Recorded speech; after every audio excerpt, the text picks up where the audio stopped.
Yan, good morning muli sa ating lahat. Ngayong araw na ito ay magpunta tayo ng wildlife para mag-jogging at medyo hinihingal na tayo ng konti. Kaya kailangan natin mag-jogging sa bawat araw. Ayun. Ngayon lang pa tayo mag-jogging sa araw na ito at sa punta tayo ngayon ng wildlife para doon mag-jogging para kahit mainit, hindi rin malilim pa din doon kasi maraming puno ang nandoon. Ayun, samahan niyo ako sa aking pag-jogging mga kalakwansero. Ayun.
Ayan, nasa Bisaya, sabi niyo na po tayo at tingnan mo sa kabila, ang daming taong nakapila.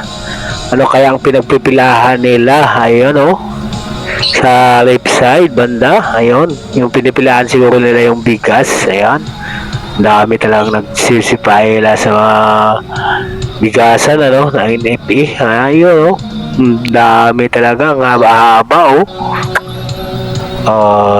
Dami talagang nakakapila.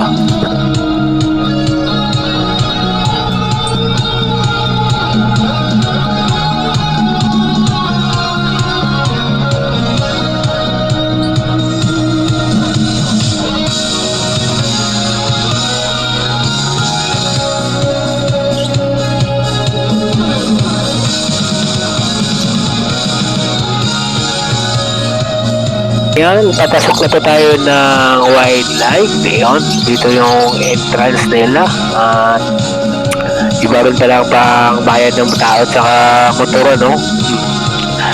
Ayan. Yung tao, 30 at ang motor naman 20. Ayan, bali 50 po lahat. Ayan, dito na po tayo, mga kalakbatsa. Isahan na po natin mag takbo-takbo. Ayun, mga bossing, magbabayad muna tayo. At tinanong na natin kanina yung kung magkano ang presyo. Ayan.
Ayun, mag-walking lang muna tayo para hindi naman mabigla yung katawan natin. Tsaka Mamaya na tayo magtakbo-takbo mga bossing, mga kalakwatsa.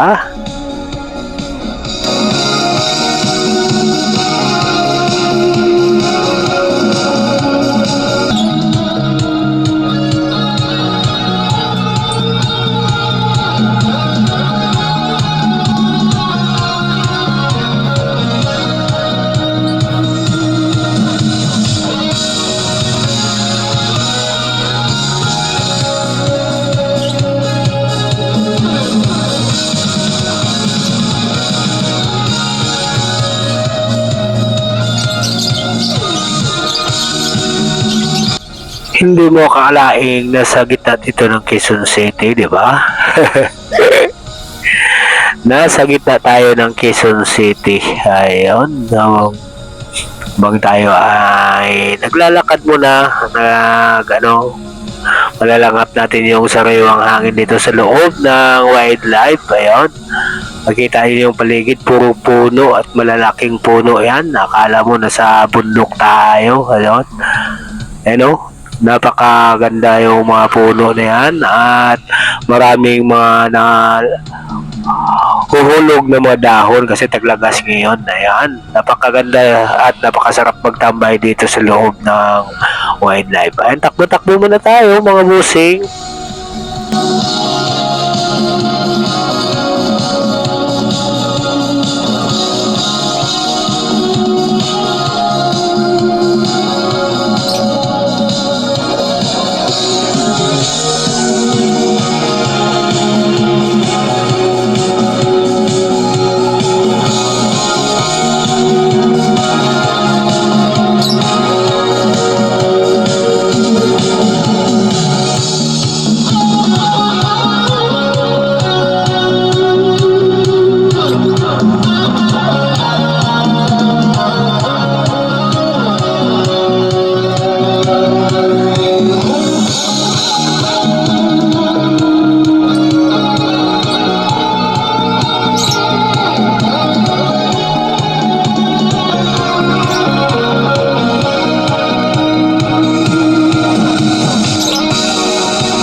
Iba na talaga pag tumatanda na tayo at hindi tayo sanay sa pagtakbo-takbo, di ba? Mga bossing, di ba katulad natin na nasa bundok pa tayo nakatira, sanay tayo sa lakaran. Kahit isang araw pang lakaran, ngayon maglakad lang tayo ng 2 oras, pagod na tayo, di ba? Katulad natin na sanay tayo sa bundok, grabe, resistensya natin hanggang ang lakas na resistensya natin katulad ngayon parang nawawala na talaga yung mga yung hinga natin mabilis na talaga. Ayun.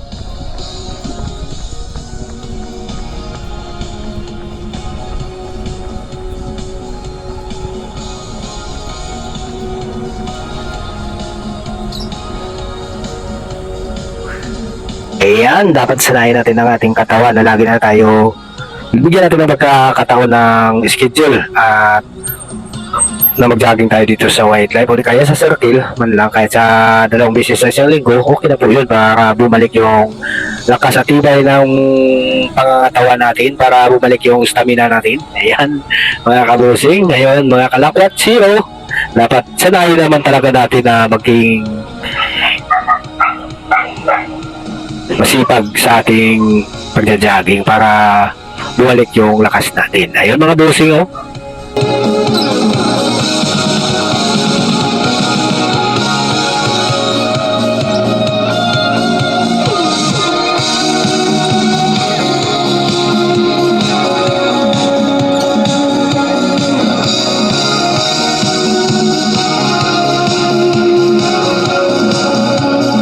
Anong sinyo? Wow, ano diba? Anong sinyo?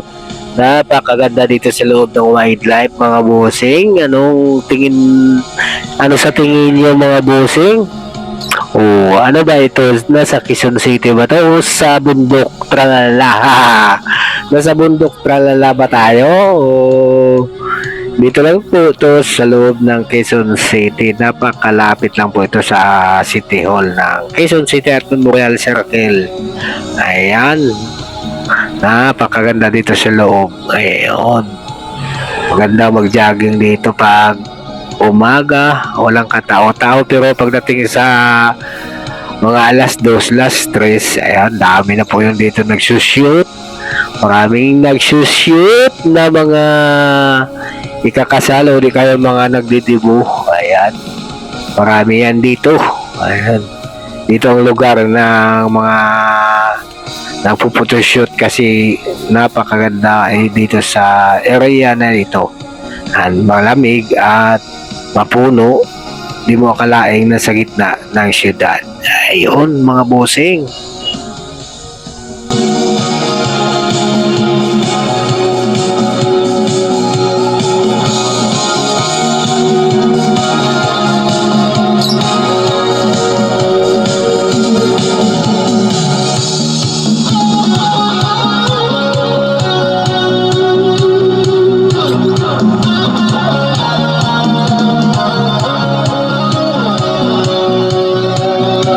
Yan yung nilalakaran natin, parang nilalakaran ng mga ikakasal, di ba? Ang ganda ng ang ganda ng mga damo rito. Ang ganda. Parang akala mo drawing. Yun pala mga dahon lang yan na nahuhulog. Napakarami. At dito lang ito nabubulok sa lupa. Ayan, napakaganda tingnan, no? Pulang-pula siya. Ayan, oh. Ayos yung mga bossing, oh. Napakaganda naman talaga dito sa loob. Perfect na perfect pag nandito po tayo sa loob. Ayan. Kaya ano pang hinihintay nyo? Magpunta na at mamasyal dito sa loob ng Wildlife Quezon City. Ayan. Dito may magandang spot dito sa baba. Ayun, magandang pagmuni-munihan. Ayan. Pag mayroon kang problema, dito ka magtambay muna at magpa-relax mga bossing. Ayos ba mga idol? At hanggang dito na lang mga idol. At tatapusin ko na lang ang aking video. Maraming salamat sa inyo at mabuhay tayong lahat mga idol. Ayun.